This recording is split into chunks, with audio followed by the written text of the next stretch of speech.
Haleluya, mari kita mulai. Saya harap saya tidak terlalu lama. Saudara sukacita mendengarnya, amin. Minggu yang lalu hanya 15 menit, betul? Ya. Hari ini kali 10.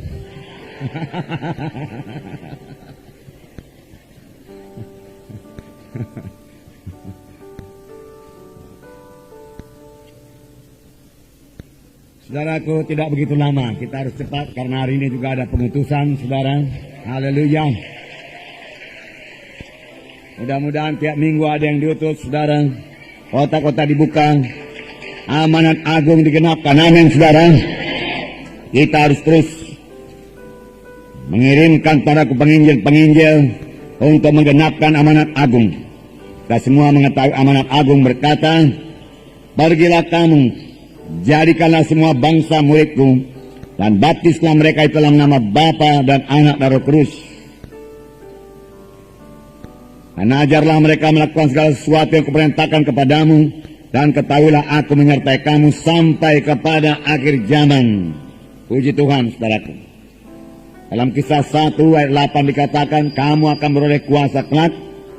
Kamu akan beroleh kuasa kelak apabila Roh Kudus turun atasmu, dan kamu akan menjadi saksi bagiku Yerusalem, Yudea, Samaria, hingga sampai ke ujung bumi. Amin. Biarlah kita memiliki visi, saudaraku, Yerusalem, Yudea, Samaria, kemudian sampai ke ujung bumi. Dan biarlah Tuhan mengirimkan orang-orangnya, saudaraku, yaitu hamba-hambanya, untuk melaksanakan visi ini. Amin. Yerusalem misalnya, kalau saudara dari Tarutunglah itu, saudaraku, Jaya Tanah Batak. Kemudian Judea, ya masuklah, saudaraku, ke Simalungun sana, saudaraku. Ya, Samaria, saudaraku, boleh jadi ke Sumatera Timur ini, saudaraku. Ya, Indonesia ini, saudaraku, dan sampai ke ujung bumi, yaitu seluruh dunia. Amin. Bisakah itu kita laksanakan? Haleluya. Saya percaya kepada saudara, paling tidak kita punya iman buat itu, kita punya visi buat itu. Sebab banyak di antara saudara masih muda, saudaraku. Haleluya.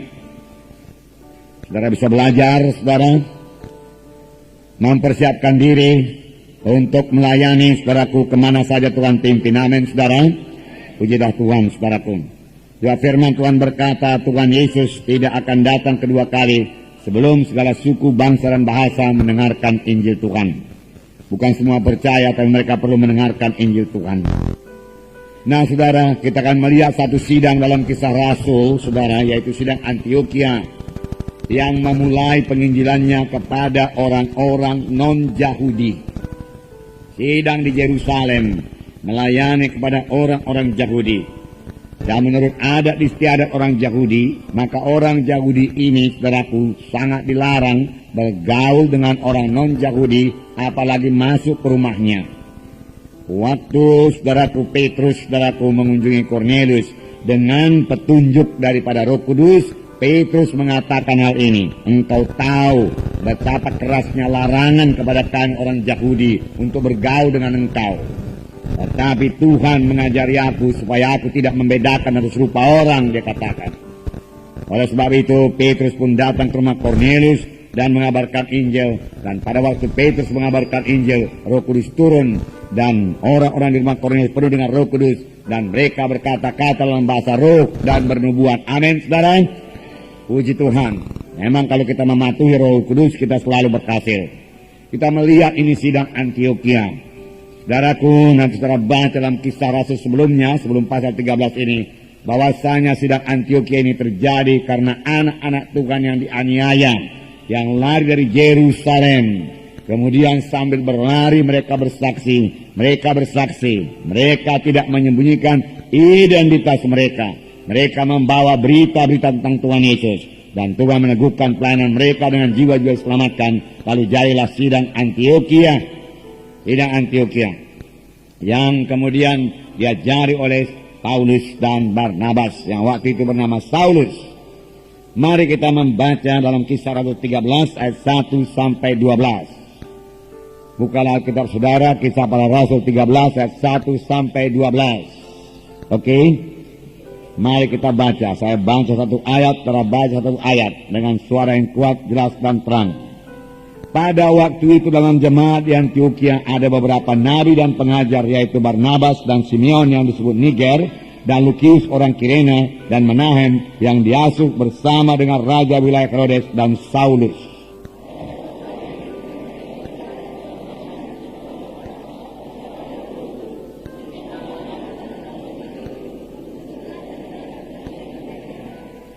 Maka berpuasa dan berdoalah mereka, dan setelah meletakkan tangan ke atas kedua orang itu, mereka membiarkan keduanya pergi.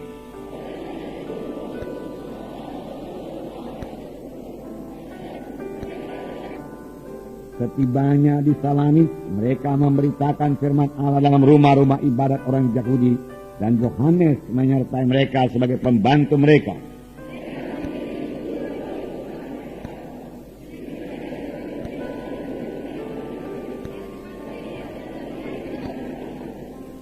Ia adalah kawan gubernur pulau itu, Sergius Paulus, yang adalah orang cerdas. Gubernur itu memanggil Barnabas dan Saulus karena ia ingin mendengar firman Allah.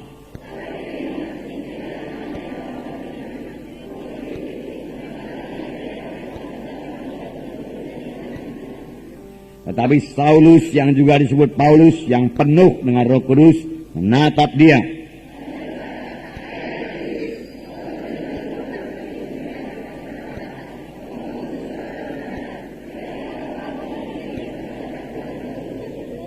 Sekarang lihatlah, tangan Tuhan datang menimpa engkau, dan engkau menjadi buta beberapa hari lamanya, engkau tidak dapat melihat matahari. Dan seketika itu juga orang itu merasa diliputi kabut dan gelap, dan sambil meraba-raba ia harus mencari orang untuk menuntun dia. 12 bersama-sama. Melihat apa yang telah terjadi itu, percayalah gubernur itu, ia takjub oleh ajaran Tuhan. Haleluya. Ya, kelihatannya sidang Antioquia ini diberkati Tuhan. Sidang Antioquia bertumbuh dengan pesat. Sidang Antioquia tidak kurang suatu apa. Sidang Antioquia baik-baik saja, saudaraku. Mereka memiliki di sini dikatakan beberapa nabi dan pengajar atau guru, yaitu Barnabas dan Simeon yang disebut Niger, dan Lukius orang Kirene, dan Menahem yang diasuh bersama dengan Raja Herodes dan Saulus. Jadi Saulus juga guru di situ. Sebelum dia jadi rasul, dia jadi guru dulu. Memang saudara, dalam sidang Tuhan perlu guru dan nabi. Amin, saudara. Firman Tuhan berkata dalam Matius 4 ayat 11, maka Tuhan menetapkan ya rasul-rasul, nabi-nabi, guru-guru, pemberita Injil, dan gembala-gembala, ya, untuk mendewasakan tubuh Kristus, mendewasakan anak-anak Tuhan bagi pekerjaan pelayanan. Jadi tugasnya rasul-rasul, nabi-nabi, guru-guru, gembala-gembala, penginjil-penginjil, mendewasakan anak-anak Tuhan, supaya mereka melayani. Jadi siapakah sebenarnya melayani? Anak-anak Tuhan, amin. Semua anak-anak Tuhan harus melayani, karena semua anak-anak Tuhan adalah anggota tubuh Kristus. Tiap-tiap anggota tubuh Kristus harus berfungsi, amin. Saya mau membacakan pada saudara dengan cepat Efesus pasal 4 ini, saudaraku.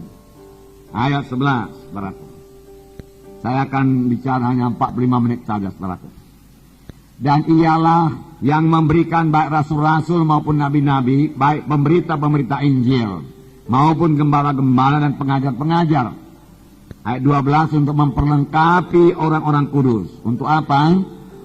Memperlengkapi orang-orang kudus bagi pekerjaan pelayanan, bagi pembangunan tubuh Kristus.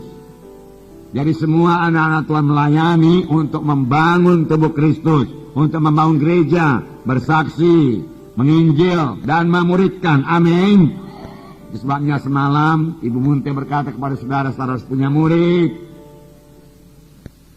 Nah, puji Tuhan karena saudara yang melayani, saudara kami melengkapi saudara. Puji Tuhan. Sampai sekarang saudaraku, nabi-nabi ini masih ada, saudaraku. Cuma beda aja dengan nabi-nabi dalam perjanjian lama. Nabi-nabi dalam perjanjian lama menuliskan firman Tuhan. Nabi-nabi dalam perjanjian baru tidak menuliskan firman Tuhan. Tetapi nabi-nabi dalam perjanjian baru juga sebagai nabi-nabi dalam perjanjian lama adalah seorang pelihat, dia katakan. Waktu dahulu perjanjian lama namanya pelihat, dia bisa melihat ke depan. Sama sebagai nabi dalam perjanjian baru, Agabus, dia bernubuat akan terjadi pada kelaparan. Dan memang terjadi pada kelaparan. Ya. Itu nabi-nabi, berarti nabi-nabi. Masih ada. Imam-imam masih ada apa enggak? Siapakah imam-imam dalam perjanjian baru? Kita, saudara dan saya. Ya, amin saudara. Ya, imam itu harus bisa memberikan syafaat. Jadi saudaraku, sidang Antioquia ini yang sudah diberkati Tuhan, mereka beribadah kepada Tuhan dan berpuasa. Beribadah artinya menyembah Tuhan, melayani Tuhan, saudaraku. Kalau kita mau melayani jiwa-jiwa, kita harus lebih dahulu melayani Tuhan. Amin. Beribadah di sini bukan berdoa minta ini, minta itu, minta berkat, tidak. Tapi mereka membesarkan Tuhan, memuliakan Tuhan, meninggikan Tuhan, menjunjung tinggi nama Tuhan. Saudaraku, mereka beribadah kepada Tuhan dan berpuasa. Dan apa saudaraku? Berpuasa. Ini yang sangat kurang kita laksanakan, saudaraku. Oleh sebab itu kita juga kurang mendengarkan suara Roh Kudus. Karena kita kurang beribadah, kurang berpuasa. Kita berdoa juga. Tapi ya, mudah-mudahan doa kita jangan lagi doa minta-minta saja melulu, saudaraku. Kita beribadah kepada Tuhan, kita menyembah Tuhan, kita melayani Tuhan, saudaraku. Itu beribadah kepada Tuhan. Dan berpuasa. Firman Tuhan berkata, maka berkatalah Roh Kudus. Setelah mereka beribadah kepada Tuhan, setelah mereka berpuasa, Roh Kudus mulai menunjukkan jalan, mulai menuntun sidang tersebut, mulai memberikan petunjuk kepada sidang Antioquia, langkah-langkah apa lagi yang harus mereka ambil supaya sidang bertumbuh. Saudaraku, sidang bukan hanya pada satu tempat saja, sidang harus menginjil. Saudaraku, berpuasa. Saudara, biarlah kita juga belajar puasa ini. Tidak makan, tidak minum, saudaraku. Ya, sebisa-bisanya 24 jam. Kalau saudara belum bisa 24 jam, saudaraku, tidak makan, tidak minum, silakanlah minum air putih sedikit, saudara. Nah, saudara bisa tahan, saudaraku. Di kali berikutnya, saudaraku, saudara boleh kurangi minumnya, saudaraku. Lama-lama, saudaraku, dalam tempo 24 jam, saudara tidak perlu air dan tidak perlu makanan. Saudara bisa puasa dengan baik dan bersekutu dengan baik dengan Tuhan. Dalam puasa kita perlu bersekutu dengan Tuhan. Tentunya sidang Antioquia ini waktu dia beribadah kepada Tuhan dan berpuasa dia bersekutu dengan Tuhan. Itu sebabnya dia mendengar suara Roh Kudus. Amin. Apakah firman Tuhan disampaikan melalui nubuat? Saudaraku, tidak dituliskan di sini. Pokoknya mereka semua mendengarkan suara Tuhan. Bisa juga melalui nubuat, karena di sini dikatakan di sidang Antioquia ini ada beberapa nabi dan guru. Jadi nabi itu bisa bernubuat. Bukan pula berarti kalau sudah bisa bernubuat sudah nabi. Tidak, saudaraku. Kadang-kadang saya bernubuat juga, saudara. Tapi saya bukan nabi, saudaraku. Semua kamu boleh bernubuat, firman Tuhan berkata. Amin. Dan biasanya dapat besar Roh Kudus juga dia bisa bernubuat. Tetapi bukan berarti kalau sudah bernubuat sudah nabi. Tapi kalau seorang nabi harus dapat bernubuat. Amin. Nah, saudara yang kasih dalam nama Yesus, berpuasa artinya menyangkal diri, tidak makan, tidak minum, untuk mencari kehendak Tuhan. Banyak orang tidak tahu kehendak Tuhan. Banyak orang tidak mendapat petunjuk dari Tuhan, saudaraku. Dia tidak tahu langkah apa yang akan diambil selanjutnya. Untuk itu dia perlu puasa dan beribadah kepada Tuhan dan menyembah Tuhan, membesarkan Tuhan, meninggikan Tuhan, memuji Tuhan, menyembah Tuhan, setelah dia beribadah kepada Tuhan. Dalam berpuasa itu kita berduka cita. Mengapa kita berduka cita? Karena kita menyadari kekurangan kita sebagai hamba Tuhan, kurang urapan, kurang kuasa, kurang pengertian, kurang hikmat. Kita berduka cita. Kita juga berduka cita karena kegagalan kita dalam pelayanan, kebodohan yang kita perbuat, kesalahan yang kita perbuat dalam pelayanan. Kita berduka cita dalam berpuasa itu. Firman Tuhan berkata, duka cita dunia ini membawa kepada maut, tapi duka cita yang daripada Tuhan membawa kepada hidup. Selesai, sesaat saja lamanya kita mengenakan, memakai duka cita, jubah duka cita. Tetapi setelah selesai puasa, saudaraku, jubah duka cita akan diganti dengan jubah sukacita, jubah pujian daripada Tuhan. Amin. Saudara, puasa memang selalu, saudaraku, membawa berkat Tuhan, saudaraku. Kita juga berduka cita karena kejahatan, karena dosa yang bertambah-tambah di dunia ini.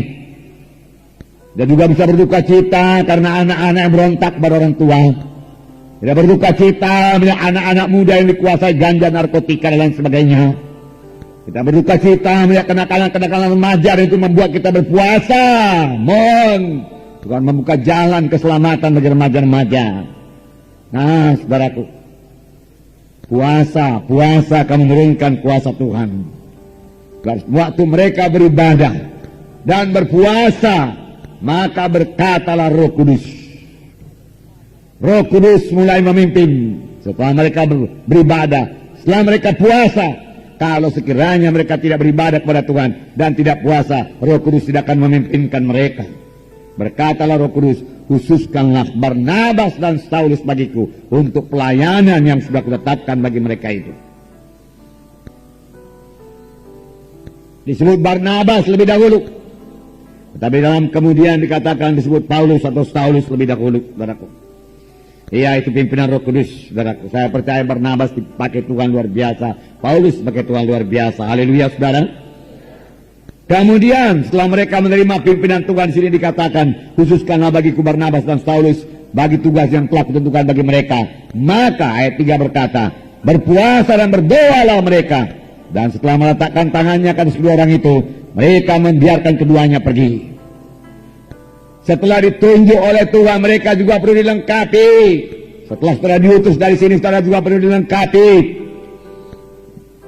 Tidak selesai begitu saja. Saudara juga perlu berdoa, perlu berpuasa, mohon urapan Tuhan, mohon kuasa Tuhan yang bertambah-tambah dalam pelayanan saudara.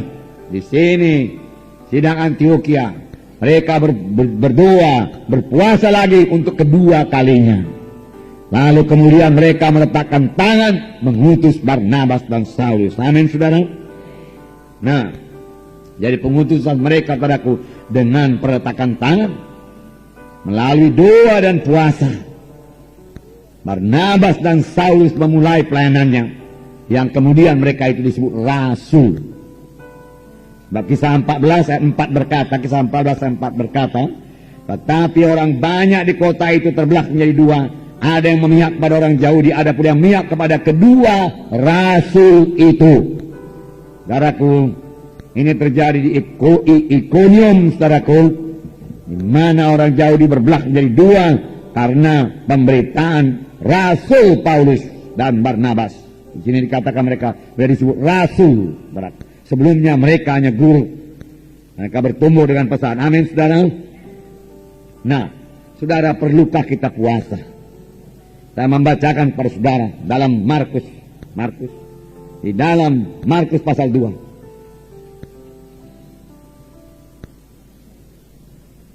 Ayat 18, saya bacakan beberapa ayat sampai 20 saja.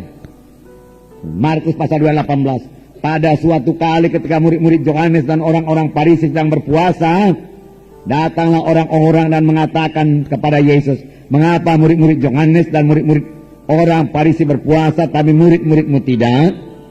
Jawab Yesus kepada mereka, dapatkah sahabat-sahabat mempelai laki-laki berpuasa sedang mempelai itu bersama mereka? Selama mempelai itu bersama mereka, mereka tidak dapat berpuasa. Tetapi waktunya akan datang, mempelai itu akan diambil dari mereka, dan pada waktu itulah mereka akan berpuasa. Ada waktunya mempelai itu diambil dari mereka, dan pada waktu itulah mereka berpuasa. Ini dikatakan, dapatkah sahabat-sahabat mempelai laki-laki itu puasa selagi mempelai bersama-sama dengan mereka? Mempelai itu tidak lain daripada Tuhan Yesus. Sahabat-sahabat mempelai laki-laki itu tidak lain daripada murid-murid Tuhan Yesus atau anak-anak Tuhan. Selagi bersama-sama dengan Yesus, selagi Yesus di bumi ini, mereka tidak perlu puasa. Tetapi ada saatnya Yesus diangkat ke sorga. dan menunggu kedatangan Tuhan kedua kali, maka murid-murid harus berpuasa. Kita juga harus berpuasa. Amin, saudara. Ya, sudah melihat berkat puasa yang luar biasa tadi, saudaraku. Nah, Yesus memberikan contoh dalam puasa ini. Lukas pasal 4, ayat 1 dan 2. Saya membacakan pada saudara Lukas pasal 4 ayat 1 dan 2. Yesus yang penuh dengan Roh Kudus, Yesus yang penuh dengan Roh Kudus kembali dari sungai Yordan, lalu dibawa oleh Roh Kudus ke padang gurun. Di situ ia tinggal 40 hari lamanya dan dicobai iblis. Selama di situ ia tidak makan apa-apa, dan sesudah waktu itu ia lapar. Jadi Yesus berpuasa. Saudaraku, di sini dikatakan dalam ayat 1, Yesus sudah penuh dengan Roh. Mengapa pula dia perlu puasa? Yesus dalam keadaan tubuh manusia. Dia merasa lapar, dia merasa haus, dia merasa capek, dia perlu tidur, dan lain sebagainya. Saudaraku, dia manusia betul-betul, saudaraku. Dan dia dicobai oleh iblis. Tentunya dia bisa jatuh kepada dosa. Kalau tidak bisa jatuh kepada dosa, iblis tidak akan mencoba. Tetapi nyatanya Tuhan sebenarnya dan mengalahkan setan. Firman Tuhan berkata, ia tidak makan apa-apa, dan sudah waktu itu ia lapar. Ia tidak makan apa-apa, yang berarti dia puasa. Dia puasa. Apakah berkat daripada puasa Tuhan Yesus? Dalam ayat 14, Lukas 4 ayat 14. Sesudah Yesus berpuasa, Yesus mulai pelayanannya dengan sangat berkuasa. Dalam ayat 14, dalam kuasa Roh kembalilah Yesus ke Galilea, dan tersiarlah kabar tentang dia di seluruh daerah itu. Tadi dikatakan dia hanya penuh dengan Roh Kudus, karena Roh Kudus beroperasi penuh dalam dia dengan kuasa Roh. Dia kembali ke Galilea dengan kuasa Roh. Saudaraku, boleh jadi dia melayan dengan Roh Kudus, saudaraku, karena Filipus juga pernah diangkat oleh Roh Kudus, diangkat oleh Roh Kudus. Tapi firman Tuhan jelas berkata, dengan kuasa Roh sesudah dia puasa. Kuasa Roh Kudus menjadi begitu aktif setelah puasa. Amin, saudara. Nah, kalau begitu perlukah kita berpuasa, saudaraku? Perlu, sangat perlu kita berpuasa. Paulus banyak berpuasa.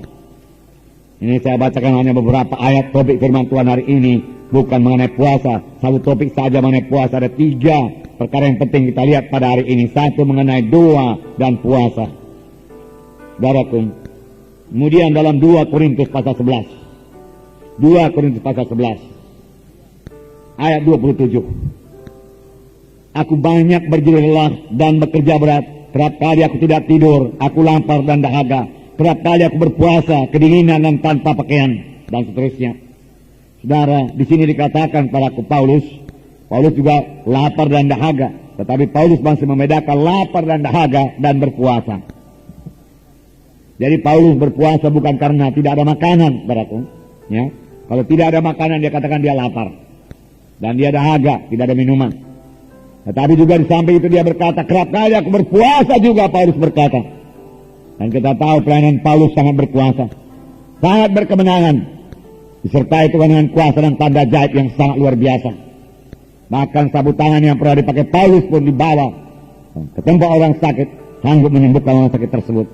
Mujizat-mujizat yang luar biasa terjadi dalam pelayanan Paulus. Dan Paulus berkata, dia banyak berdoa, dia banyak berpuasa, dia banyak puasa, banyak berdoa. Amin, saudara. Nah, kalau rindu akan kuasa Tuhan, berpuasalah. Rindu urapan Tuhan bertambah-tambah, berpuasalah. Rindu pengertian yang bertambah-tambah, hikmah yang bertambah-tambah, pimpinan Roh Kudus, tuntunan Roh Kudus, berpuasalah, berpuasalah. Amin. Haleluya. Nah, puji Tuhan, saudaraku. Kemudian kita melihat dalam kisah 13 tadi, petunjuk daripada Roh Kudus atau pimpinan Roh Kudus. Kisah 13 dalam ayat 4 dikatakan, dalam ayat 4, oleh karena disuruh Roh Kudus, Barnabas dan Saulus berangkat ke Selukia, dan dari situ berlayar ke Siprus. Setibanya di Salamis, mereka memberitakan firman dalam rumah-rumah ibadat orang Yahudi, dan Yohanes menyertai mereka sebagai pembantu mereka. Saudaraku, di sini dikatakan ketika oleh karena disuruh oleh Roh Kudus, dipimpin oleh Roh Kudus, dituntun oleh Roh Kudus, mereka menerima petunjuk Roh Kudus kemana mereka harus pergi. Alangkah sukacitanya beroleh pelayanan seperti ini. Amin, saudara. Bolehkah kita memiliki pelayanan seperti ini, saudara?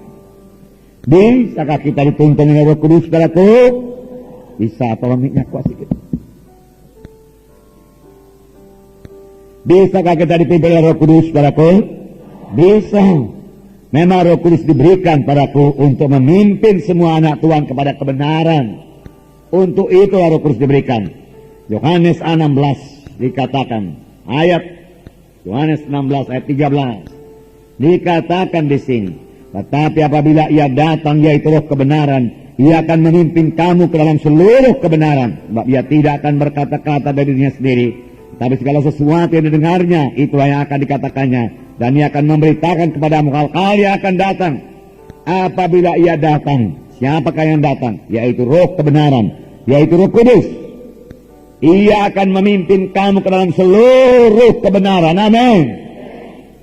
Roh Kudus mau memimpin kita pada seluruh kebenaran. Sepanjang kita mau penuh dengan Roh Kudus dan dengar-dengaran kepada Roh Kudus dan bersekutu dengan Roh Kudus.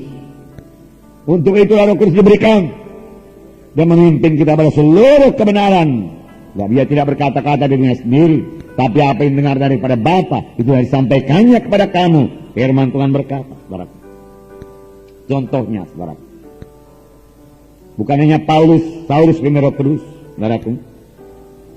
Dalam Kisah 8 ayat 29 dan 39, Filipus saja pun dipimpin Roh Kudus. Kisah 8, ini sudah kita lihat berapa waktu yang lewat mengenai pelayanan Filipus. Ayat 29, Kisah 8 ayat 29. Mula-mula saudaraku, malaikat Tuhan yang berkata kepada Filipus, pergilah, bangunlah ke jalan lurus. Kemudian dia patuh. Amin. Patuh membawa berkat. Amin. Haleluya. Ayat 29. Lalu kata Roh kepada Filipus, pergilah ke situ dan dekatilah kereta itu. Lihat, Roh Kudus memimpin Filipus. Jelas, saudara. Roh Kudus hidup, Roh Kudus bicara. Buka hati saudara kepada Roh Kudus. Dengarlah saudara Roh Kudus. Amin, saudara. Ya, di sini dikatakan lalu kata Roh kepada Filipus, pergilah ke situ dan dekatilah kereta itu. Dan kemudian Filipus patuh, segera ke situ. Haleluya. Haleluya buat perkataan segera. Amin. Ya, kerap kali sinilah kekalahan anak-anak Tuhan padaku. Kalau Roh Kudus memimpinkan, dia tidak segera. Tetapi Filipus segera, tidak membuang-buang waktu. Pada waktu malaikat Tuhan berkata kepada Filipus, bangunlah, pergi ke jalan lurus. Segera juga dia pergi. Segera. Kalau dia berlambat-lambat, saudara, kereta itu sudah lewat duluan. Saudara, jangan berlambat-lambat, saudara. Nah, kemudian dalam ayat 39 dikatakan, ya tentunya saudaraku ini Filipus patuh dan mendekati dan mendengar. Saudaraku, bahwasanya sida-sida itu membaca kitab dari Nabi Yesaya. Lalu Filipus berkata, mengertikah Tuhan apa yang Tuhan baca itu? Bagaimana saya mengerti? Ya, tidak ada menerangkan. Saudaraku, Filipus tahu menerangkan firman Tuhan kepadanya.